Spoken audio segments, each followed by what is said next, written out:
What is up, guys? So the Punisher Season 1 came out the same exact day as Justice League, and since then I have not gotten the chance to review it. I actually didn't finish it till a couple days ago, and I just had to do episode reviews of the Arrowverse shows by then, so I couldn't review it till now. But here it is, my review for the Punisher Season 1. By the way, this review is spoiler heavy, so if you haven't seen the show yet, if you haven't seen the season yet, and you care about spoilers, click away, watch the season, and then come back to watch my review. But here it is, my review of The Punisher Season 1. The thing is about The Punisher is that I actually knew nothing about The Punisher. I knew nothing about the character. I've never seen him in any movies. The only thing I've ever seen him in is Daredevil Season 2, so I knew nothing about him except for what we learned about him in Daredevil Season 2, which doesn't make it easy to review this. I can't talk about how the characters, I can't talk about if the actors did the characters justice, or if the actors totally screwed up the character, because I have no clue. All I know about the characters is whether or not they are good or bad characters, and I'd say most of them were pretty good. Frank Castle, aka The Punisher, is, after watching this, probably my second favorite Marvel Netflix protagonist after Daredevil. The other three, Iron Fist, Luke Cage, Jessica Jones, aren't the greatest characters, not gonna lie, but Daredevil and The Punisher are by far the best. And The Punisher is a lot better because of Jon Bernthal's performance. Like I just said, I don't know if he's a good Punisher, but I know he's a great character, portrayed by a great actor. I gotta say, The Punisher was such a scary character. Jon Bernthal made him so scary. Like when he's threatening his villains, when he's threatening the bad guys, he's about to kill him, he's so scary. But then when he's comforting his friends or his dead family in the flashbacks, then he's the opposite of that, and it's insane. The show's supporting cast has its ups and downs, with David Lieberman, aka Micro, being by far the best supporting character. His interactions with Frank were some of the best moments on the show, and I totally bought the fact that by the end of the season, after 13 episodes of them basically living together, they were friends. I totally bought that, just because of their interactions, and they 100% made me care about him and his family. Like when he was shot near the end of the episode, near the end of the season, and we were led to believe that he actually died, I was kind of heartbroken, and I was so relieved when it was revealed he was alive. When it was revealed, I was like, yes. I don't think the show would have worked as well without Micro.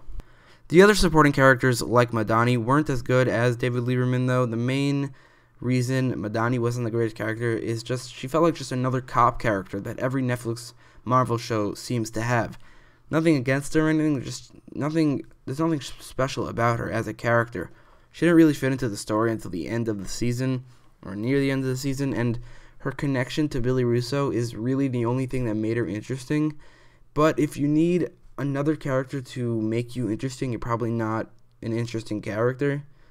But speaking of Billy Russo, like I said, I knew nothing about the Punisher comics, so I totally didn't expect Billy's portrayal on Frank. I thought they were honestly going to be friends until the end of the season.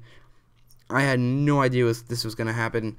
Although near the end of the season, I was looking up all the characters on the Punisher to see if they're original characters or characters from the comics, and I've heard of Jigsaw. I don't know much about the Punisher, but I've heard of Jigsaw. I knew Punisher his main villain is Jigsaw. That was like the extent of what I knew about the Punisher. Everything we knew about in Season 2 of Daredevil, and his main villain is Jigsaw. See, I don't even know that Jigsaw's name was Billy Russo. But I looked it up, and turns out Billy Russo is Jigsaw. And again, I don't know if he's a good Jigsaw or anything. Technically, he's not Jigsaw yet. He will be in the next season, probably, considering he got the scars. He got disfigured at the end. But he was definitely a great villain. Ben Barnes, the actor who plays Billy, did a great job at both his evil parts, where he's the bad guy, and making him just go from being this super likable guy at the beginning of the season, and also in the flashbacks at the end of the season, to being just this evil bad guy. He did a great job. Also, Billy Russo was such a well-developed villain in this season, and again, like I said before, it seems like they're still developing him because his face got disfigured. I'm assuming he's going to be the main villain of Season 2, so I'm really looking forward to it. Billy Russo was a great villain. I'd say he was the second best Marvel Netflix villain after Wilson Fisk, and one of the best MCU villains in general. Speaking of the MCU, The Punisher at least this season, was the least connected Marvel Netflix season yet to the MCU. They never mention anything like the incident or Sokovia. They never mention any of the Avengers. You don't even see the Avengers Tower in the background. It was pretty sad, honestly. The fact that the Netflix shows are distancing themselves from the movies kind of sucks. It also makes it a lot less possible for a crossover between the shows and the movies. So yeah, that really sucks.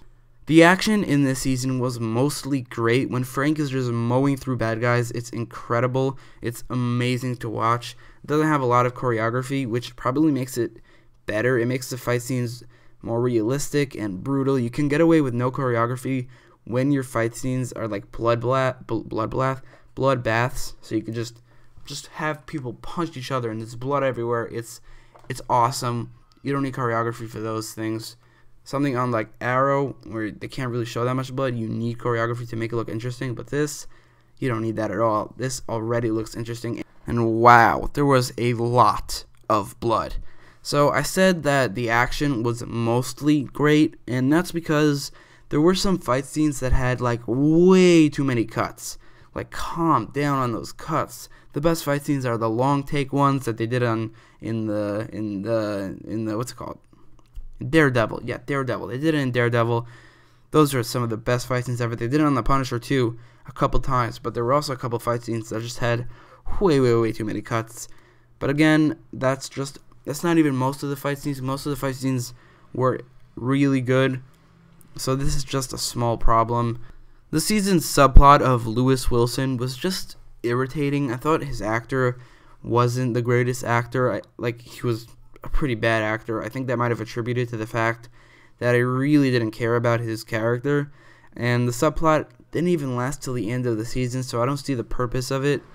Obviously, it contributed to the plot in the episodes where he builds a bomb, and that led to Frank being outed to the public, but they didn't have to spend so much time on his backstory. They didn't have to spend any time on his backstory at all. They could have just introduced him in that episode, and then he wreaked havoc, and then he got killed. That's it. I probably would have cared about him just as much. A big complaint this season has is that it tries to tackle gun control, and it fails.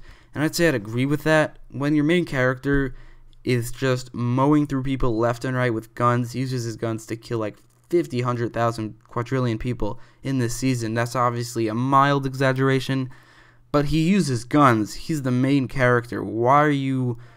What's the point of having gun control debates when the main character he uses guns? We're supposed to root for him, right? He uses guns. We're supposed to root for him, so it doesn't make any sense. I'd agree with the people that say that they didn't do it right. They shouldn't have done it at all on a show where the main character uses guns. In conclusion, The Punisher is a return to form for the Netflix Marvel shows. Really, the Defenders, Iron Fist, Luke Cage Season 1, none of them were great, especially Iron Fist. That was really bad, and then the Defenders was really disappointing. Then Luke Cage was really boring. But since Daredevil Season 2 came out, there haven't been any good Netflix TV shows, really good Netflix TV shows, and The Punisher is really good. The action is mostly great. The characters are mostly great. The story is mostly great. Everything's mostly great, except like the villain. He's really great. He's not mostly great. He's just really great. I give this season a 9 out of 10. So let me know what you thought about the season in the comments down below, and don't forget to like, share, and subscribe. Thanks for watching.